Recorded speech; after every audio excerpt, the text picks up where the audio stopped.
Hey guys, my name is Tiffany Hunter. Welcome to So Cute Custom. Today I wanted to show you how to make quilted applique letters using Anita Gooedesign's Crazy Quilt Letters mini collection.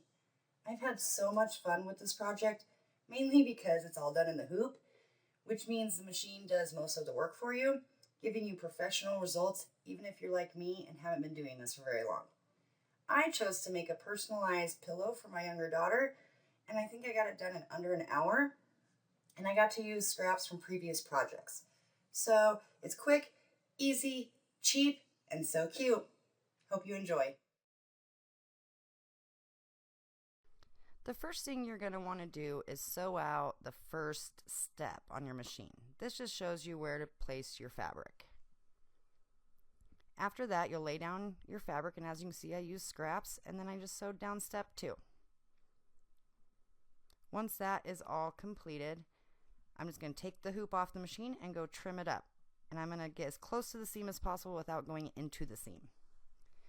Step 3 is simply just another placement stitch. It's going to show you where to put your next piece of fabric. And you're going to put your next piece of fabric face down towards the top of the design. It'll then just sew down a quick little tack stitch so that you can fold over the fabric, sew out your next step, and then once again trim off any excess fabric, making sure not to get into the seam but get close to it. Sew another placement stitch, and this is just going to repeat over and over and over. Lay down your piece of fabric, tack it down. Once you're done tacking it down, fold it over. I always do a nice little finger press. Sew out your next stitching. Trim up any excess fabric. Are you starting to see a pattern here? Sew out your next placement stitch. And as you can see, my thread got a little loose there, but for this particular step it doesn't matter because it's just showing me where my fabric is going to lay. Place down my fabric, fold it over, and you might be smarter than me and trim up your extra thread so it doesn't get tangled. Trim off your excess fabric. Make sure not to get into those design lines though. So your next placement stitch, put down your next piece of fabric face down. Sew your tack line, fold it over. Sew your next placement stitch. You kind of see what it's doing. You kind of can see the project starting to mold into something. We're gonna sew our next placement stitch, place down our fabric, sew the tackdown stitch, fold it over, and just so you know, my steps do line up with the sewing steps that you get in your tutorial. Trim up your excess fabric, sew down your next placement line, and this one's a larger one. I'm doing an A, so this is where the A is really starting to form here. Sew down your placement stitch, or your tack down stitch, sorry. Fold over your fabric. See, isn't this so easy? I mean, you don't have to have any big knowledge to know how to do this. Trim up or trim off your excess fabric again. Pretty repetitive.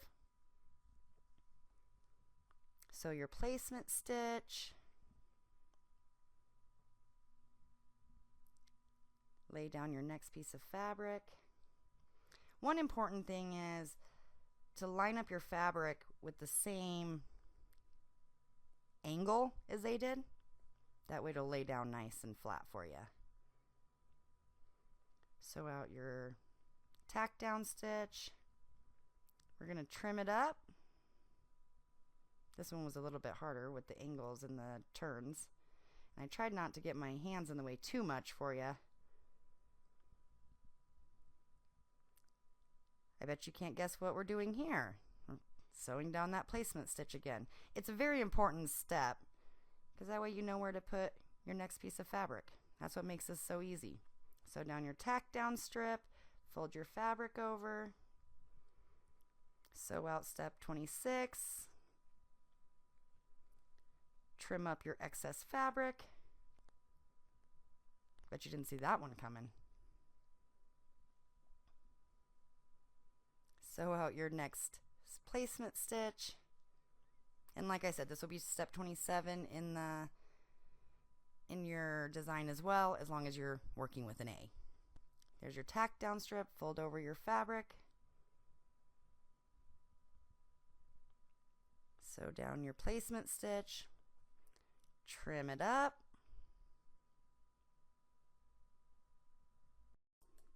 The last stage will simply just sew out a base stitch, and then it will put a satin stitch over top of that. As long as you haven't cut too close into your design line, you won't be able to see any fabric.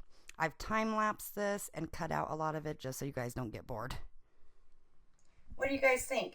Here's my final project, but I'd love to see yours. Either tell me about it in the comments below, or feel free to post a link to your Facebook page or whatever other online platform you choose to store your project files in. If you like what we did today, do me a big favor, hit that subscribe button. That way you'll continue to get updates whenever I post a new video. And also, if there's an Anita Goodesign project that you would like me to feature in the future, put that in the comments below as well.